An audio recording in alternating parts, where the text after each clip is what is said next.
उस दिन सुशांत अंकिता को देखकर ऐसे मदहोश हुआ कि ना उसे अंकिता से मिलने की सूझी ना ही उसने सोचा कि उसका नाम या नंबर पता किया जाए। बस वही मूर्ति की तरह खड़ा होकर उसे देखता रहा। अंकिता थोड़ी देर बाद वहां से चली गई। अंकिता के चले जाने के बाद सुशांत का सुख चैन सब चला गया।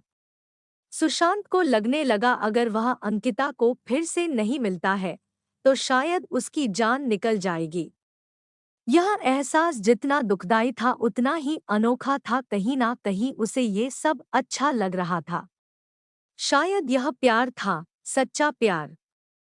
अंकिता को ढूंढने का और कोई जरिया था नहीं, इसलिए सुशांत अब हर दिन उसी मॉल में जाकर इंतजार करने लगा कि किसी दिन अंकिता वापस वहां आएगी तो वह उससे मिल पाएगा। पूरे 2 हफ्तों तक वह लगातार उस मॉल में जाता और पूरा पूरा दिन वहां पर अंकिता का इंतजार करता और हर आने जाने वाले लोगों पर नजर रखता। 2 हफ्ते बाद उसके सब्र का फल उसे मिला और एक दिन अचानक अंकिता खुद उसी के सामने आकर खड़ी हो गई। अचानक अंकिता को अपने सामने देख वो बहुत खुश हो गया और शॉक्ड भी। उसके मुंह से कोई शब्द नहीं फूट रहा था। जब काफी देर तक वह कुछ भी नहीं बोला तो अंकिता ने उसे कहा, क्या हुआ?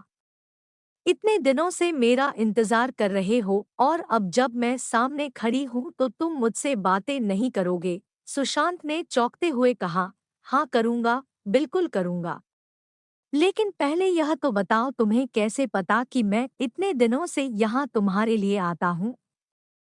मुझे यह सब इसलिए पता है क्योंकि जिस दिन से तुमने मुझे देखा और उसके अगले दिन से तुम यहाँ हर रोज मेरी तलाश में आने लगे, उसी दिन से मैंने भी तुम पर जासूसी करना शुरू कर दी थी, अंकिता ने कहा।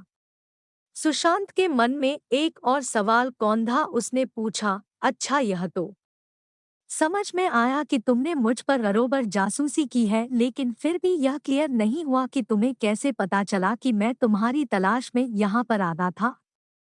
और एक सवाल कि जब तुम्हें यह पता चल गया कि मैं तुम्हारे लिए यहाँ आता हूँ, तुम्हें अजीब नहीं लगा या मुझ पर गुस्सा नहीं आया?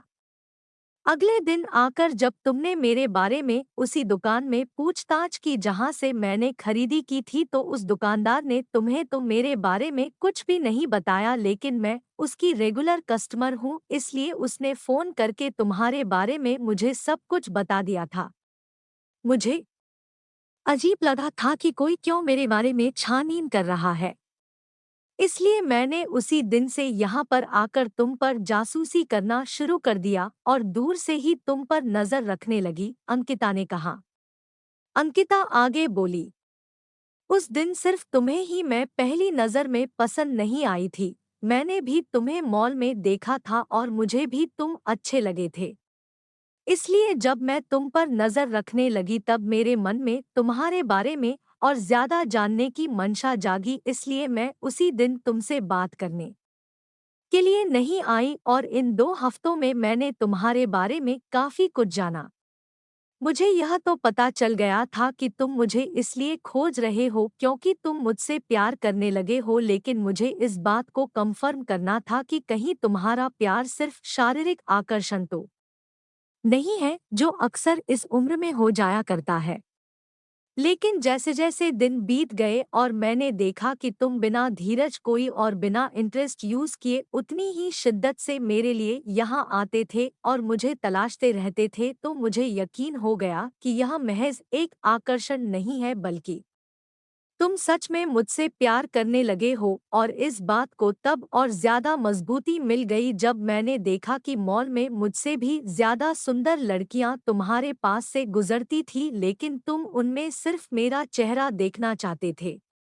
इन 2 हफ्तों में तुम पर नजरें रखते रखते मेरे दिल में भी तुम्हारे लिए प्यार जाग गया और मेरा प्यार भी आकर्षण नहीं है, क्योंकि मुझे भी अब बिना तुम्हें देखे चैन नहीं आता है और मैं भी वही चाहती हूँ जो तुम चाहते हो, इसलिए आज मुझसे रहा नहीं गया और मैं तुम्हारे सामने आकर खड़ी हूँ। सुशांत ने अंकिता को अपना नाम बताया और उसका नाम पूछा और उसे प्रपोज किया। अंकिता ने हाँ कहा और दोनों के ही चेहरों पर अपने सपनों के हमसफर से मिलने की खुशी चमक उठी और एक प्यारी सी क्यूट लव स्टोरी का हैप्पी एंडिंग हुआ। ये वीडियो कैसा लगा कमेंट करके बताएं और चैनल को लाइक और सब्सक्राइब जरूर करें और शेयर करना ना भूलें। नमस्कार।